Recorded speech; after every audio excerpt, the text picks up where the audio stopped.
Over the top? No, we had no over the top rules. We were totally reasonable, thoughtful parents who made solid decisions at every turn. In 1973, Harrison Ford and Paul Lamont did something to Ron Howard that haunts him today. They threw bottles at his car and locked him in a trailer, calling it Opie shaming. But that was just the beginning. For 50 years, Howard stayed quiet about the dark side of Hollywood. Now he's revealing everything. The accidents that nearly killed actors on his sets. The lawsuits that cost millions. The family secrets that nearly destroyed his marriage. America's favorite director finally comes clean about his troubled past. Ron Howard was born on March 1st, 1954, in a tiny town called Duncan, Oklahoma. His father, Rance, was attempting to make it big as an actor and writer. His mother, Jean, was an actress too. They were poor. In fact, things were pretty rough. But then in 1958, when Ron was only 4 years old, they loaded up everything they had and went to Hollywood.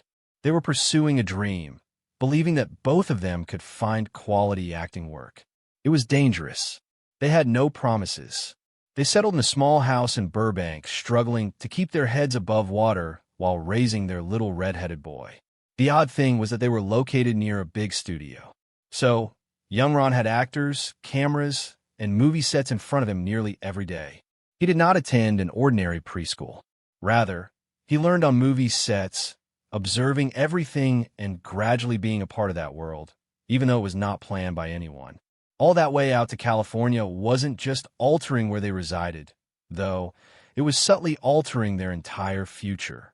On January 1st, 1956, when Ron was merely 18 months old, he suddenly found himself in a film called Frontier Woman. It was not anticipated. His dad required a baby for one brief scene and decided to use Ron. That small thing, just crawling around like a baby on the set, was the beginning of something enormous. His parents were still financially struggling, particularly since his dad had just come out of the Air Force. As of July 15th, 1956, Ron was even working live in a play on the stage. But even though he was being shown more, his parents did not want him to be handled like all child stars. They would not sign any sort of long-term deal until he was 5 years old. That choice almost bankrupted them. They were so poor in 1957 that Rance considered dropping out of acting and going back to Oklahoma to become a farmer. But they hung on, existing on a shoestring, feeling that they were doing the best for their boy. From 1954 on, Ron's parents made one thing clear. No full-time acting until age 5. That involved saying no to large offers in 1957 and 1958, even when they couldn't pay rent. They were pawning objects just to survive. At the end of 1958, they were contemplating leaving Hollywood, but they didn't. Ron turned 5 in 1959, and things gradually began shifting. That year, he played a role in the film The Journey. And for the first time ever, his name showed up in the credits, but it wasn't entirely joyful. On set, the other crew members teased him about his red hair and freckles. They called him freckle-faced freak and similar names. It crushed him. His dad, also working on the set, got into a fight with one of the crew and came within a hair of losing his job. The work only earned $12,500, but it was the world to them. That same year, his brother Clint was born on April 20th. Money was still scarce. Their debt was up to the equivalent of the current day's value of around $5,000. But his parents remained adamant about shielding Ron. They left him in public school. They allowed him to be a child as much as they could, even as the stress escalated. And then in 1960, something monumental occurred. Ron became Opie Taylor on The Andy Griffith Show. He was only 6 years old. Casting had taken a long time and was difficult. Over 300 children had tried out, but Ron's own charm got him noticed. The show first aired on October 3rd, 1960, and it was a success. The show had 249 episodes, and Ron appeared in 243. Initially, he was being paid $300 an episode. By the time the series ended in 1968, he was earning $1,000 per episode. But success brought pressure with it. He was just a kid, but he had to memorize lines, arrive on set on time, and get it all right. There was no live audience, and hence each joke and each scene had to be performed with precise timing. It wasn't simple, but he picked it up quickly. The show seemed to be set in a more innocent time. and Ron's character was comforting and reassuring. That's why the fans adored him. But off the set, he was maturing quickly.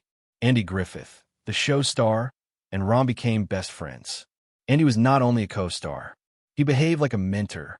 He described scenes to Ron and read him stories during breaks. Their friendship began when Ron was 6, and it continued to develop. But life wasn't always smooth.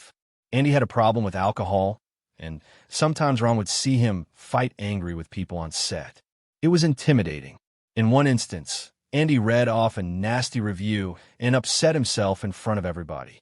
All that being said, he was still nice to Ron, assisting him with tearful scenes and acting with deference towards him. Years later, in 1997, Andy even stopped by to see Ron on a set in Queens. They didn't discover until after Andy passed away in 2012 that they were technically distant cousins.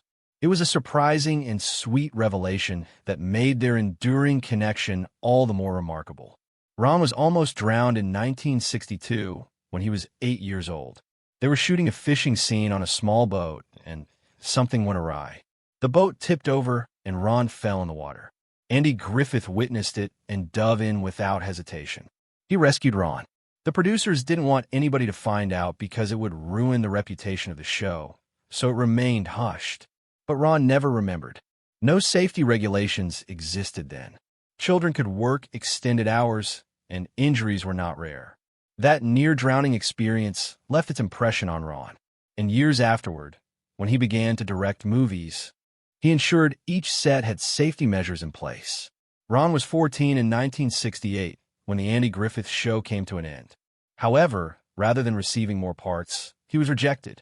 More than 50 auditions between 1968 and 1969 did not amount to anything. They still viewed him as Opie. He felt stuck. He informed his parents that he wanted to leave.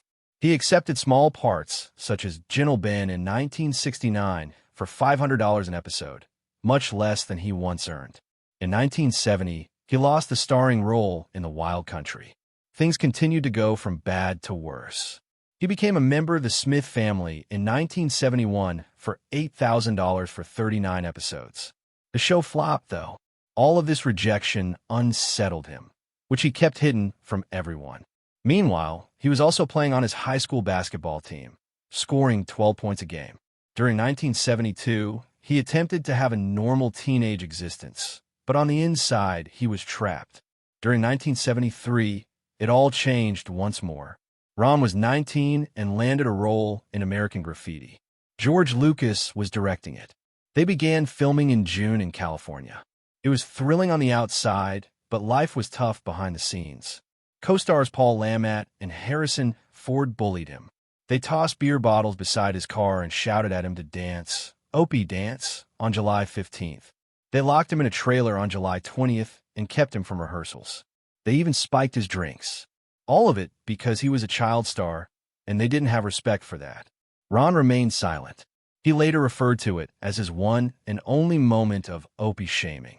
In spite of all that, he survived and was paid $10,000.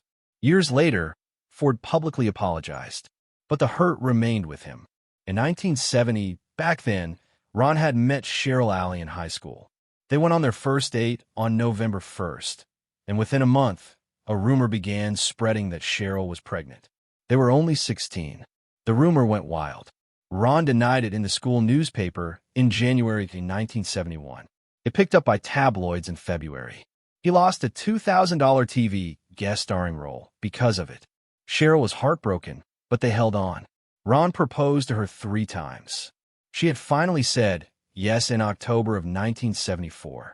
They were married on June 7th, 1975. They've now been married for 50 years. Ron likes to refer to her as his good luck charm. Money was still an issue after Andy Griffith. In January of 1971, Ron began delivering newspapers. He earned $150 a month and delivered 200 papers before school every day. He needed the money to take Cheryl out. But on April 5th, 1971, he was hit at the back by a truck during a drive to an audition. He suffered whiplash and was forced to postpone his next role. Medical expenses reached $3,000. He was not insured. He even sold his bicycle for $200. The pain lingered for years and influenced the way he moved during subsequent movie scenes. Even after American Graffiti was a huge success in 1973, Ron didn't get what he deserved. The movie grossed $115 million in the U.S. with a minuscule budget of $777,000, but Ron received a mere flat fee of $10,000, no percentage of the profits. He requested George Lucas for 1%, which would have been worth more than $1 million. Lucas refused.